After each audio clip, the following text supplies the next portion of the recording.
Hello, and welcome back to the history of the Mongols. I'm your host, Kyle. As Kublai Khan and Arik fought for the Grand Khanate in the east, another bloody conflict erupted in the Mongol Empire's west. This was the Berke Hulagu War, a concurrent civil war that permanently shattered Mongol unity.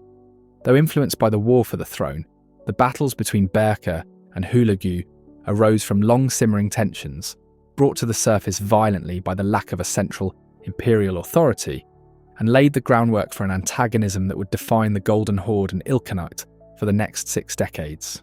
To understand the conflict that erupted in 1262, we must go back to the mid-1220s. Jochi, Genghis Khan's eldest son with Borte, died around 1225 or 1227. Though there was tension between Jochi and his father, Genghis did not extend it to Jochi's numerous children. In fact, they maintained suzerainty over the ever-expanding Mongol-dominated Western Eurasian steppe, led by Jochi's 2 oldest sons, Orda and Batu. While Orda was older, Batu was more ambitious, assuming leadership of the Jochid lineage. By the start of the Great Western Campaign in 1235, Batu had risen to the top of the Genghisid hierarchy, as well as the campaign itself. Only Ogedai Khan and Chagatai, Genghis's 2 surviving sons from Borte, ranked higher. Batu led Mongol armies to seize the remaining western steppe, the Russes' principalities, and enter Hungary. When Batu left Hungary in 1242, his influence grew as Ogedai and Chagatai died, leaving Batu as the family's AQA, or senior prince. Instead of returning to Mongolia, or his Jochi's Ordu, along the Irtysh River, Batu established himself in the fertile grasslands of the Lower Volga, where he built the capital, Sarai. As we've seen in previous episodes, Batu clashed with Ogedai's successors, the regent Torogin and her son Guyuk, before eventually playing a key role in Mungke Khan's election in the 1250s. Apart from political machinations, Batu strengthened the Jochid Ulus. He oversaw the reconstruction of overland trade routes and cities, established administrative ties with Rus's cities, and attempted to impose Jochid dominance over the Caucasus, Anatolia, Mazandaran, Khorasan, and Khwarezm. Genghis Khan had granted Jochi and his heirs everything as far west as the hooves of their horses could carry them during the initial land distribution, which Batu took very seriously. Mungke Khan largely confirmed these holdings, and Batu was essentially the Grand Khan's viceroy in Western Eurasia.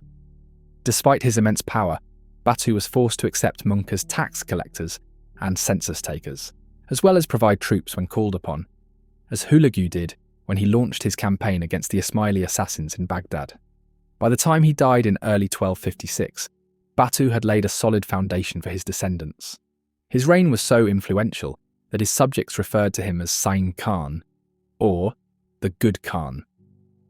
We should briefly discuss a somewhat confusing issue. You will recall that we mentioned Batu's older brother, Orda. See, Orda, like the rest of Jochi's children, was assigned his own territory, which was second only to Batu's. Orda and his descendants ruled the steppe east of the Ural River, the left wing of the Jochid Ulus, which bordered the Chagatai Ulus and extended into Mongolia. This was known as the Blue Horde, or possibly the White Horde. Persian and Russian sources provide conflicting descriptions. Orda ruled the Blue Horde and Batu the White, or Orda ruled the White Horde and Batu the Blue. The Batu-ruled section is also known as the Golden Horde, which adds to the confusion. For our purposes, we'll assume Orda ruled the Blue Horde, which corresponds to the Turco-Mongolian colour designations for the directions: blue for east, white for west, and yellow or gold for centre. By the way, black is the colour for the north and red for the south. The Blue Horde's specific relationship to Batu's territory is unclear. It completely independent, as the Chagatai Ulus was? Was it subject to the Batu queue? Or were Batu and his descendants, the Jochid Khans, simply the first among equals in Jochi's lineage? Unfortunately, the answer is vague and varies depending on the time period in question. When Batu died in 1256, it appears he had a clear successor in the form of his son, Sartak. Sartak, a Nestorian Christian and close ally of the Grand Khan, was confirmed by Munki in Karakoram before returning to the Jochid Ulus. Sartak was a better choice for Mungke than Batu's brother Berke. Berke, Jochi's 3rd son, was ambitious, overbearing, and a bit of a black sheep because he converted to Islam early on. The sources contradict each other on exactly how and when Berke converted. He was Muslim at least by 1250, and some sources claim he had been since childhood. Conversion was extremely uncommon at the time, with few Genghisids, particularly those of the third generation, making the transition. Berke may have done this to make his rule more acceptable to Muslims across the Jochid Ulus, but it could also have been out of genuine devotion. Jean Richard has argued that Berke's mother was a captured daughter of Muhammad Khwarezm Shah, implying that Berke was raised Muslim, though the evidence for his mother's identity is inconclusive. In most nomadic steppe societies, succession was not limited to sons but could also be passed down from brother to brother, and Berke appears to have intended this. Sartak's reign ended abruptly before the end of the year. According to Armenian sources, Berke poisoned Sartak, which is highly likely. In 1257, Munka installed Ulagchi, a young boy who was either Sartak's son or brother, on the Jochid throne, with Batu's widow Barachin as regent. Berke made his move late in 1257 or 1258, while Munka was busy launching his campaign against the Song dynasty. Ulagchi suddenly disappeared. Barachin was accused of treason and executed, and Berke took over as Jochid Khan. Munka was already deep into Song territory when he learnt of this, and all he could do was turn to the west and shake his fist in frustration. Though Munka spent the rest of his life distracted by Sichuan fortresses, Berke faced a more immediate Toluid presence, Hulagu, and his massive army sweeping across the Islamic world. Hulagu, as you may recall, spent February 1258 sacking Baghdad and assassinating the Caliph, which is widely regarded as a significant psychological blow to Islam. Some claim that Berke, as a good Muslim, took it upon himself to wave the black banner of jihad against Hulagu. Some statements from medieval sources support this interpretation, but it does not accurately reflect Berke's immediate actions. Baghdad was sacked in early 1258, but Hulagu and Berke did not fight until 1262. Berke had no apparent goal of dismantling the Mongol Empire at the start of his reign. Instead, his interest appeared to be in securing his own power on the Jochid throne and maintaining Jochid claims from Anatolia, the Transcaucasus, across Iran and into Khorasan. Before his death, Batu supplied soldiers for Hulagu's expedition, possibly 3 Tumans led by his relatives Kuli, Balagai, and Tutar. Throughout their march through Khorasan and Iran, the 3 Jochid princes sought to reaffirm Jochid privileges in various cities along the way. Some of these, such as the Khatid dynasty in Herat, approached Hulagu and asked him to mediate between them and the Jochid princes. Hulagu sided with the local dynasties to persuade them to send the tribute to him instead. The Jochid princes and Hulagu also disagreed on how the campaign should be carried out. Local Jochid commanders such as Baiju in Azerbaijan were bossed around and forced to leave territory they had held for more than 2 decades. After sacking Baghdad, Hulagu chose not to send the loot allocated for Berke, which would have been another thorn in Berke's side if the city's destruction wasn't already enough of an affront to his religious beliefs. Hulagu and Berke learnt of Munka's death in early 1260. Notably, there was no sudden outbreak of hostility. Though tensions were rising, the catalyst for war can be found in events from 1260 and 1261. In an era of massive princely egos, it is worth noting that Berke and Hulagu disliked each other. In 1251, Batu sent his brother Berke to Karakoram to enthrone Munka. Berke was in attendance on Munka and made constant demands on Hulagu to carry out Munka's wishes for the coronation. Berke, the senior prince, believed he could boss Hulagu around. Hulagu found Berke burdensome and overbearing. During his campaign against the assassins in Baghdad, Batu and Berke's representative princes, the aforementioned Kuli, Balagai, and Tutar, continued to berate Hulagu, challenging him and attempting to impose Jochid privileges throughout the region. Munka gave Hulagu limited military command, so he had no authority to punish royal family members. But when Hulagu learnt of Munka's death, he saw an opportunity to vent his frustrations. The sources disagree on why, when, and how, but the outcome is the same. Kuli, Balagai, and Tutar all died by the end of 1261. At least 2 of them were accused of sorcery, a serious offence for the Mongols, and Hulagu asked Berke if he could punish them for it. Berke had given Hulagu permission to punish them, expecting only a slap on the wrist. and was outraged to discover that Hulagu had gone ahead and executed his kinsman. Hulagu did not stop there. With the central government immobilized as a result of the fighting between Kublai and Arik Boki, Hulagu sought to strengthen his position west of the Amu Darya. We've previously discussed the Jochids' claims to territory in Anatolia, the Caucasus, northern Iran, and Khorasan. These were cities and regions captured by members of Jochi's lineage during previous conquests, who then paid annual tribute to the Jochids. Many of these were prime estates, particularly in Azerbaijan's fine pastures and trade cities, as well as the Aran and Mugan plains. When Munka was alive, Hulagu had already dominated Jochid representatives in these regions, most notably Baiju and his Tama forces in Azerbaijan. With Munka dead, Hulagu seized these regions for himself, incorporating them into a new ulus that he ruled. Berke was shocked. This Toluid upstart was taking his lands without the Khan's permission. Hulagu was acting aggressively, especially after murdering the Jochid princes. Berke allowed the Jochid troops under Hulagu's command to flee. Some returned to the Jochid ulus, while a large contingent led by Neguda fled to what is now Afghanistan.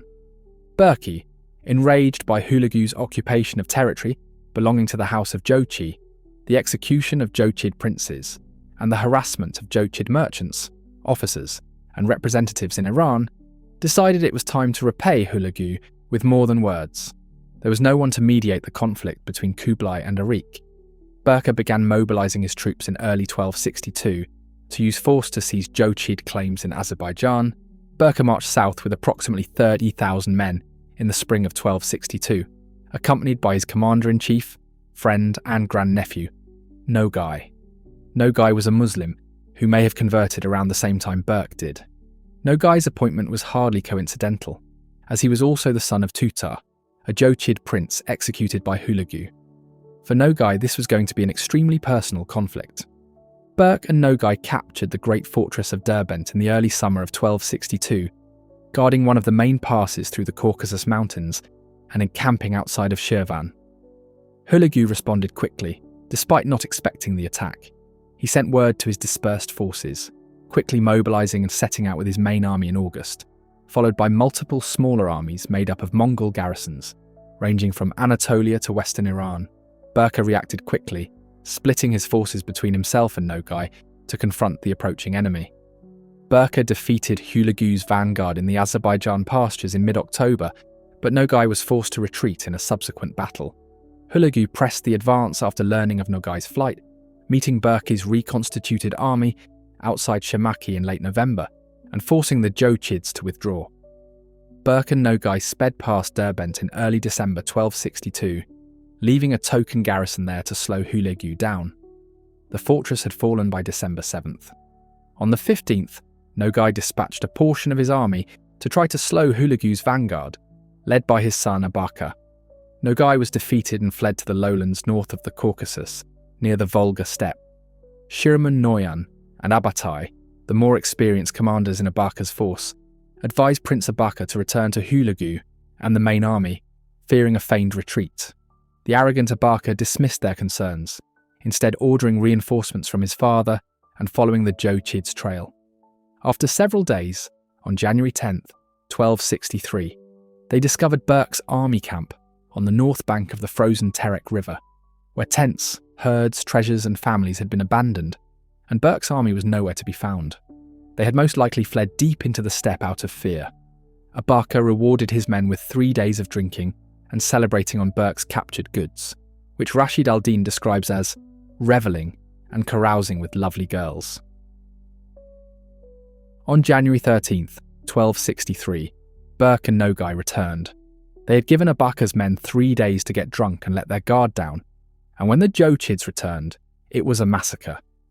Abaqa ordered a retreat, and his bewildered, panicked army raced across the frozen Terek River. The weight of the fleeing men and horses was too much. The ice cracked, and the frigid waters swallowed up men and horses. With his tail between his legs, Abaqa returned to Hulagu with what force he still had. Hulagu led an orderly withdrawal from the frontier, while Berke retook Derbent, resulting in a temporary stalemate between the cousins. According to contemporary Mamluk author Ibn Wasil, Berke surveyed the carnage and cursed Hulagu. saying, "Mongols are killed by Mongol swords. If we had been united, we could have conquered the entire world." Berke received a surprising letter in late 1262 from Baybars, Egypt's Mamluk Sultan. News of hostilities between Berke and Hulagu reached Baybars in 1262, with more detail arriving in November when 200 Mongol refugees, survivors of Hulagu's attack on the Jochids in his army, arrived in Cairo seeking refuge. They had been unable to return north due to the start of the war. The cunning Baybars came up with an idea after learning about Berke's conversion to Islam. Despite his victory at Ain Jalut in September 1260, he doubted his ability to withstand a full Mongol invasion. Without a large army, Baybars had to win every battle. Hulagu only needed to win one to overwhelm the newly established yet fragile Mamluk Sultanate. Without any local allies to provide reinforcements, Baybars had to look elsewhere for help. The Jochid animosity towards Hulagu would suffice, as would the fact that the enemy of my enemy was also my friend. Baybars sent Berke a message late in 1262, capitalizing on the two men's shared religious beliefs, and encouraging Berke to join the jihad against the non-Muslim Hulagu, despite the fact that Hulagu was Berke's cousin. Baybars sent another embassy to Berke in the winter of 1262, encouraging him to fight Hulagu and informing him that the 200 Mongol refugees were being well treated in Cairo. It spoke of the Mamluk Sultanate's strength, while also expressing admiration and affection for Berke. Berke was delighted and organised a timely response. Berke's response was encouraging. The letter states that Hulagu had broken Genghis Khan's yasa, most likely referring to the murder of Jochid princes, the seizure of Jochid territories, and the refusal to pay tribute to Berke. Berke reaffirmed his conversion to Islam and his willingness to seek vengeance for the caliph's death in Baghdad. Thus began the Jochid-Mamluk alliance against Hulagu. For the first time, the Genghisids demonstrated a willingness to side with a non-Mongolian, independent power against their fellow Mongols. While the alliance would never result in tangible military cooperation, it did mean that Hulagu and his heirs were trapped between two opposing powers to their north and south. Leaving one border alone for too long would allow either the Jochids or the Mamluks to attack. Our understanding of this alliance is largely based on Mamluk authors, who emphasised how good Muslims their allies were. It is difficult to determine how Berke and his successors saw it, and some argue that it was not cooperation between equals, but rather the submission of the Mamluk Sultanate to the House of Jochi. Because the Mamluk elite were primarily Kipchaps, who made up a large proportion of the Jochid population, it was only natural that they would bow to the Genghisids, the right Genghisids, that is. Despite his willingness to combat Hulagu, Berke had not forgotten the empire's purpose. If Ibn Wasil's quote is correct, Berke may have regretted the distraction from the world's continued subjugation. Berke believed that diplomatic submission to the Mamluks was equivalent to conquering them. The war between Hulagu and Berke was quieter in 1263 and 1264. Nogai made threatening moves from Derbend, while Hulagu remained in Moraga, his current capital. Local forces, such as the Georgians, who had recently been humbled after a brief rebellion, were forced to man border defences against Berke's attacks. Meanwhile, Hulagu pursued his other passions. Hulagu was always interested in science and astrology, establishing centres for these men and populating his court with the region's learnt. The most well-known of these men was Nasir al-Din Tusi, for whom an observatory was built in Moraga.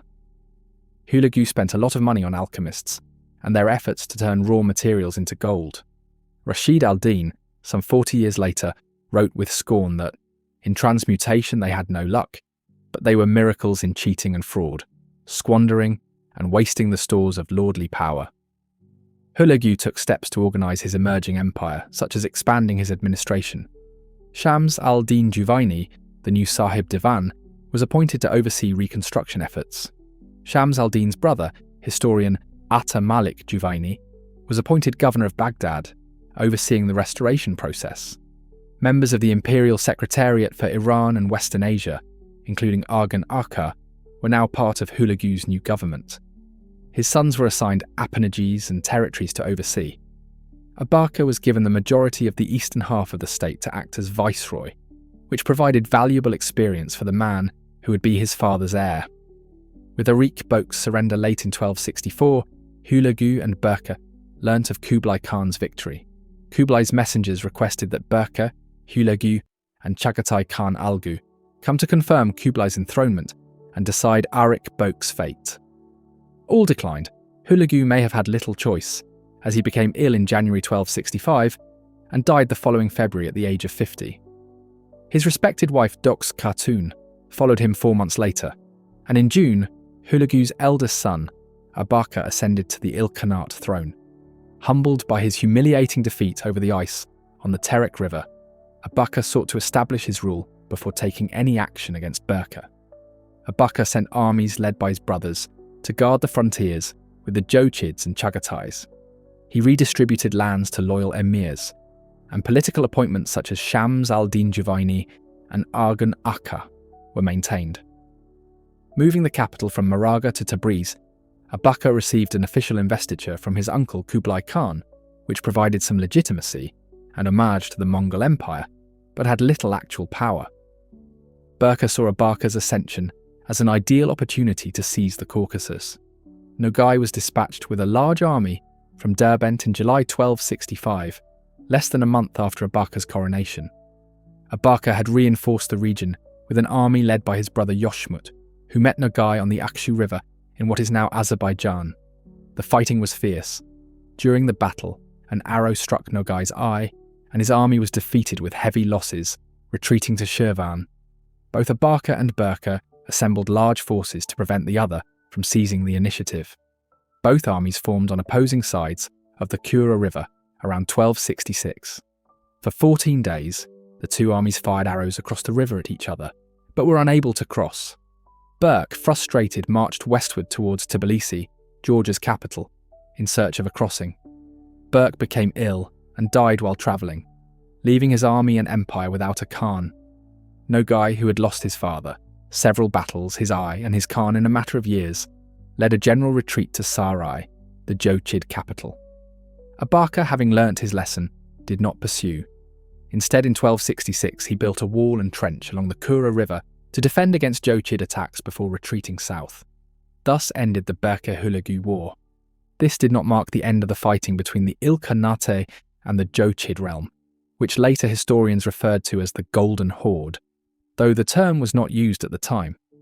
Fighting flared up every few years, usually when the Ilkhan was distracted by a conflict with Afghanistan's Mamluks, Chagatais, or Neguderis, who began to establish themselves as raiders. But for decades, Berke's efforts were the Golden Horde's most serious attempts to seize control of the Caucasus, with no success. Hulagu's successors controlled the region until the end of the Ilkhanate. Berke was succeeded by Mungke Temur, Batu's grandson, and the Jochid state's first fully independent Khan, who minted coins in his own name. The Golden Horde can truly be described as an independent Khanate during Mungke Temur's reign. The one-eyed Nogai grew in power, eventually moving to the western half of the Golden Horde and becoming the primary intermediary between the Jochids and Europe.